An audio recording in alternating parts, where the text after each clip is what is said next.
Salam alaikum, bonjour mes amis, je vous souhaite une très belle année 2025. J'ai grand plaisir à vous adresser mes vœux depuis cet endroit tellement privilégié, depuis le désert marocain, où je me rends chaque année depuis 25 ans maintenant. Je termine régulièrement l'année et c'est devenu comme un rituel de me retrouver. J'accompagne un groupe et puis on se retrouve avec nos amis berbères. On retourne à la simplicité parce qu'une semaine dans le désert, ça nous permet vraiment de revenir à la simplicité. La simplicité, c'est quoi? C'est le dépouillement, c'est le dénuement, c'est le retour à la vérité intérieure, c'est le retour à la sobriété aussi, de pouvoir échanger vraiment dans la vérité, de pouvoir, comme on se connaît depuis des années, on se connaît bien, on peut vraiment échanger.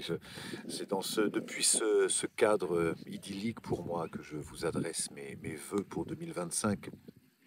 Et au moment de vous adresser mes vœux, bien sûr, je pourrais vous souhaiter une année pleine de richesse, de santé, d'abondance, de rencontres, etc. Et je vous le souhaite. Et pour autant, le chaman sait bien que ce qui nous arrive est le fruit des graines que nous avons plantées.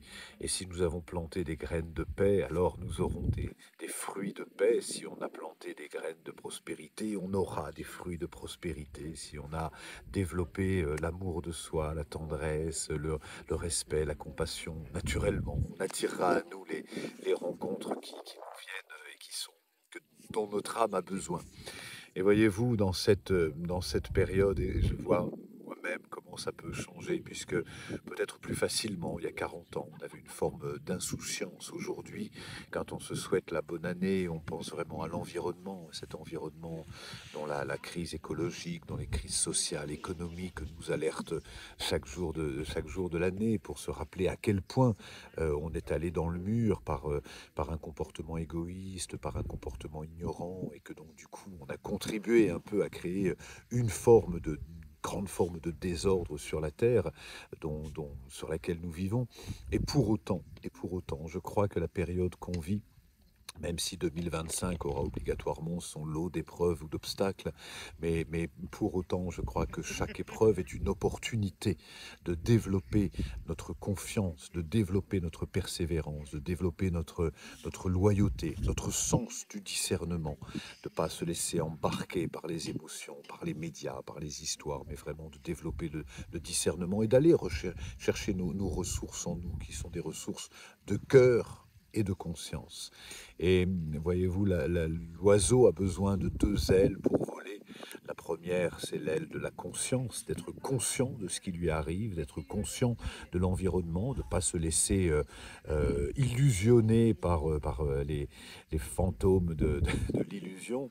Et le deuxième aile, c'est l'aile de l'amour, parce qu'on a beau être conscient, tant que notre cœur est fermé et sec, alors à ce moment-là, cette conscience ne sert à rien, c'est une intelligence intellectuelle qui ne sert à rien. En revanche, quand on développe l'aile de la conscience et l'aile de l'amour, alors à ce moment-là, même les situations un peu difficiles deviennent des opportunités d'ouvrir encore plus notre cœur pour aller à la rencontre de nos prochains et créer ensemble.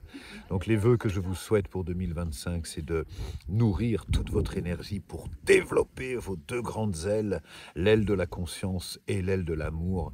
Et accompagné de ces deux grandes et belles ailes, je suis sûr et certain que cette année 2025 sera pour vous initiatique, belle et lumineuse. Belle année à chacun.